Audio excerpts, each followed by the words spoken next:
Saan ka punta? Saan? Saan punta mo? To the moon.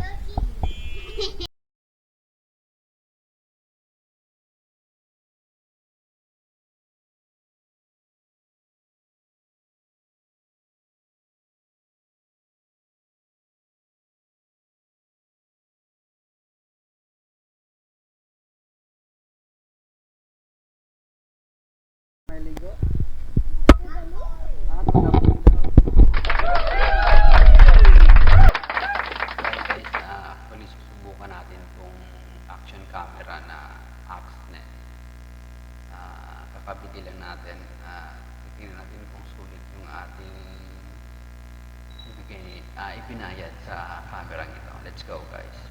Okay guys, so pinabaybay natin itong sitio Pagatpat papuntang Tambay.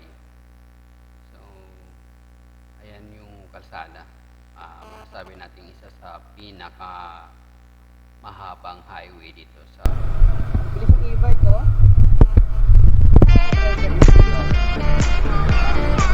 Hindi na?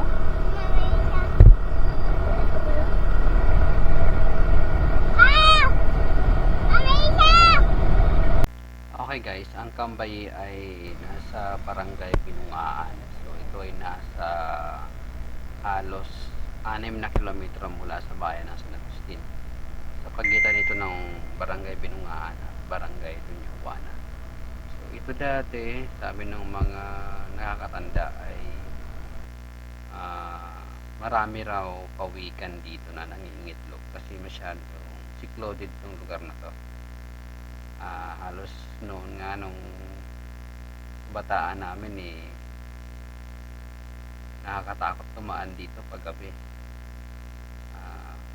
Basta ganun, alam nyo na yun kung bakit nakakatakot dahil nga walang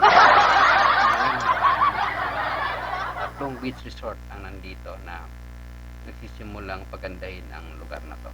Tara guys. Awesome!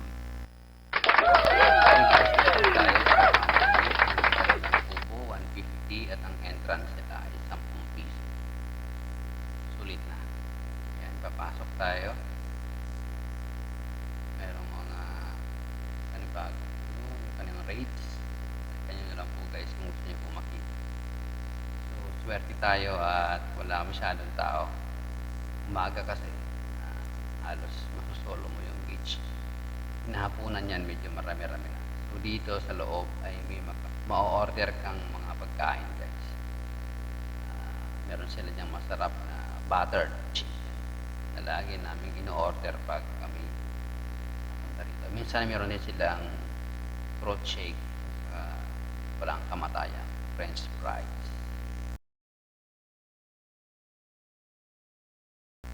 Okay guys, dito na tayo sa dagat. Subukan na natin yung ganda nitong Axnet sa lalim ng dagat. Tingnan natin kung anong kita na.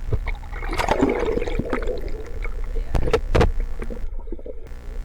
Yun guys, merong tumaan, sinalubong agad tayo ng dalawang isda na tawag namin dyan ay pag-aong. Nagpapahabol sa akin. Hindi naman ako isda para kasing bilis tumakbo gaya nila. Tumakbo, lumangoy pala. Awesome! Pag-aong.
Anong igwa dra? Dong, anong igwa? Ha? Mabulig eh, tamba.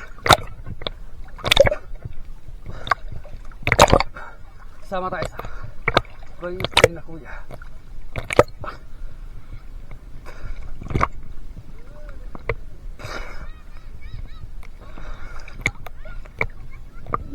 Buhay Panampakan.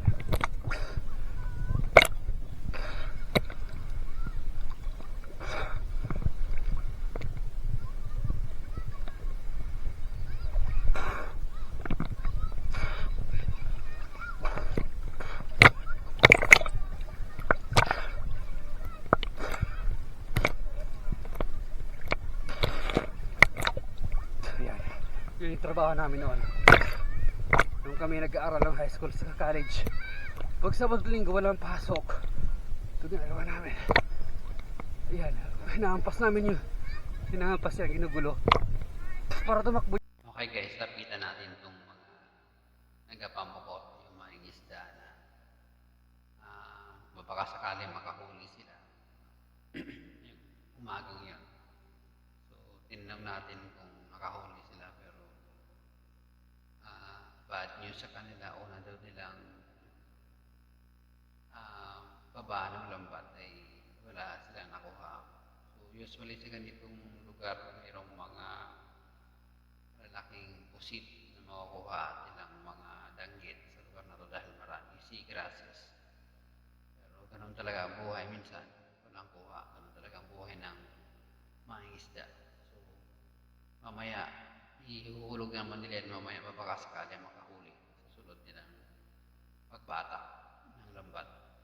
Guys, disclaimer lang dito sa ating Axnen X8 action camera. Actually marami siyang features na napapaloob dito sa camera ito.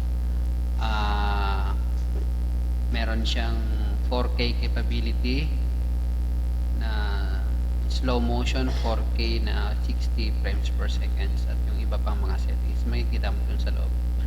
So sa price na halos 7,000 sulit na. So hindi man siya kasing ganda ng mga mamahalin, pero bilang bagong vlogger o nagsisimula mag-vlog ay sulit na rin. So para kung sakaling bumili tayo ng mas mahal, gamay na natin gumamit. Yun na naman talaga ang ating mindset, para hindi naman tayo maubusan ng pera. Joke lang. Okay, paano guys? Out muna tayo. Wait muna, meron pa pala ibang ipapakita. Tingnan nyo guys, yung underwater shots. Sinubukan natin sa mababaw. Medyo pagod na tayong lumangoy. Kanina pa tayo langoy ng langoy dyan sa laot. So dito na lang muna tayo. Ayan, enjoy natin yung dead corals na dito sa pero hindi nyo alam guys, kinakagat na ako nung natawag namin yung butngo. Masakit kaya, pero tinitiis ko lang, makakuha lang ng maganda shots dito, nakuha yung mga baton ko na magaganda dito sa Cambay. Okay guys, maraming salamat sa inyong panonood, at sana mag-follow kayo at mag-subscribe sa ating bagong YouTube channel, at din meron din tayo sa Facebook, at sana tangkilikin nyo ang aming vlog na nagsisimula. Gagawin namin ang lahat para kayo aming bigyan ng kasiyahan dito sa ating